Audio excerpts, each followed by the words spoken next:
रे मेरा कौन बजाए बांसुरिया।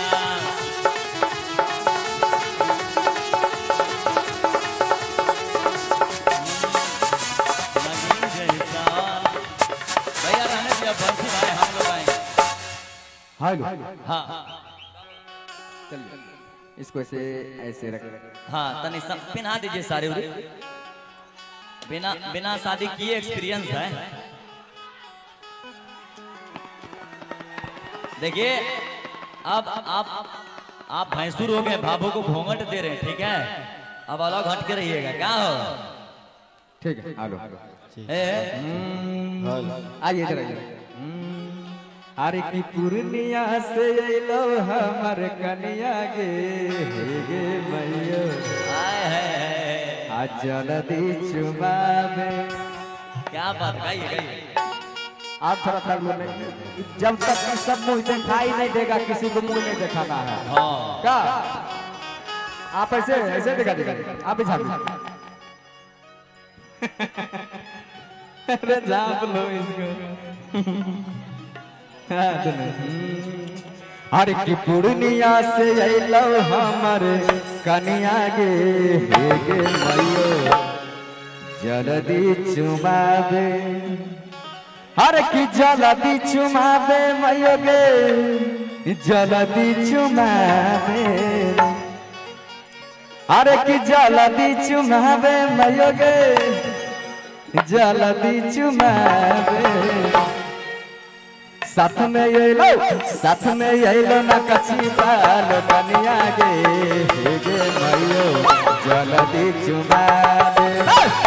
दुनिया से अइलो हम कनिया गे मैयो जल्दी चुमावे। जल्दी चुमावे मैयो गे जल्दी चुमावे। जल्दी चुमावे हमैया जल्दी चुमावे। साथ में अइलो ना कच्ची बाल कनिया गे गे मैयो जल्दी चुमावे। दुनिया से अइलो हम कनिया गे मैयो जल्दी चुमावे। क्या बात है, वाह।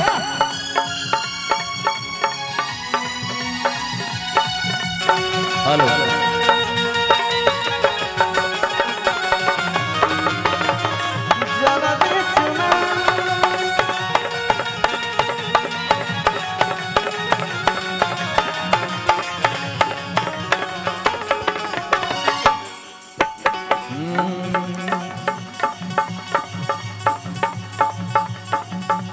और कहते हैं क्या? एगो कुर्सी ले लीजिए। चलिए दोस्तों अब तो चुमा मना कर घर आ गया है का? अच्छा हाँ अब कहता है क्या? क्या कर रहे हैं? और दिया कहतरी ए बबुआ हे बाबू कहतरी कैसे कैसे? अभी के समय में भैया एगो झलक कि 1000 के नौकरी पर 2000 के सारी आंगनबाड़ी रे। अभी के समय में आंगनबाड़ी के सिचुएशन इतना चढ़ल बा कि भैया कमाई होता है 1 रुपया तो खर्चा 2 हो जाता है। कैसे कि 1000 के नौकरी पर 2000 के सारी आंगनबाड़ी रे। आंगनबाड़ी रे दिहली सघरवा बिगारी। आंगनबाड़ी रे दिहली सघरवा बिगारी।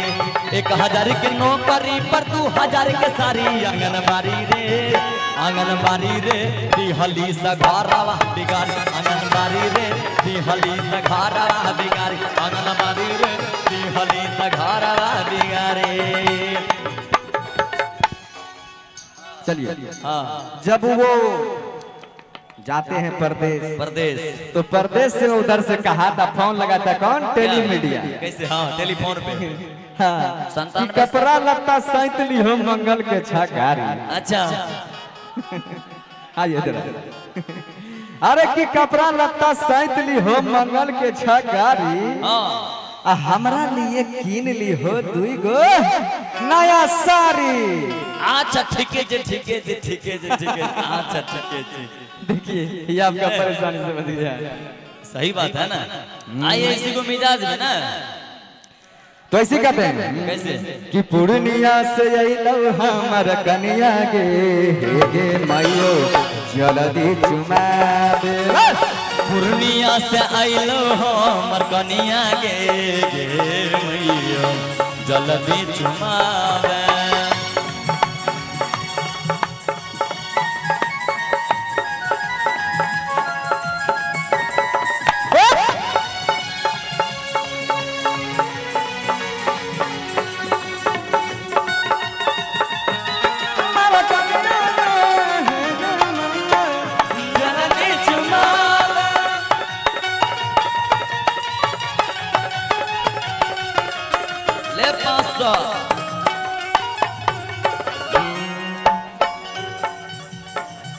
देखै में लागै छौ बड़ी महारानिया।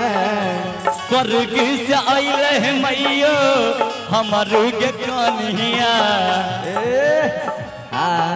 ए भैया एने सुनो न ए हो ये देखिए कैसे गड़बड़ एने आवा ना रोशनी में रहबे ओने अन्हार पड़ जाय छै।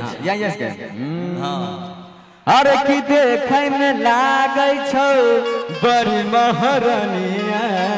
और क्या लड़का कहता है स्वर्ग से आइले मैया हमर कन्हैया। चूमा चटा के घर में घुसावे गे मैया जल्दी चुमावे। चूमा से आइलो हमर कन्हैया गे मैया जल्दी चुमावे। क्या बात है जल्दी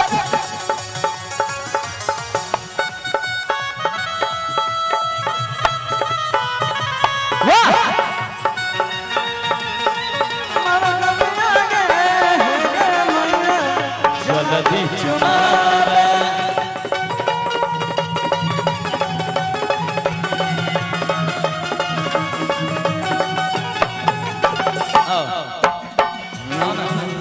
वाह हाँ बाबू तने को माइक और दे दीजिएगा भैया। उषा जी बैठी अच्छी नहीं लग रही हमको। Hello hello hello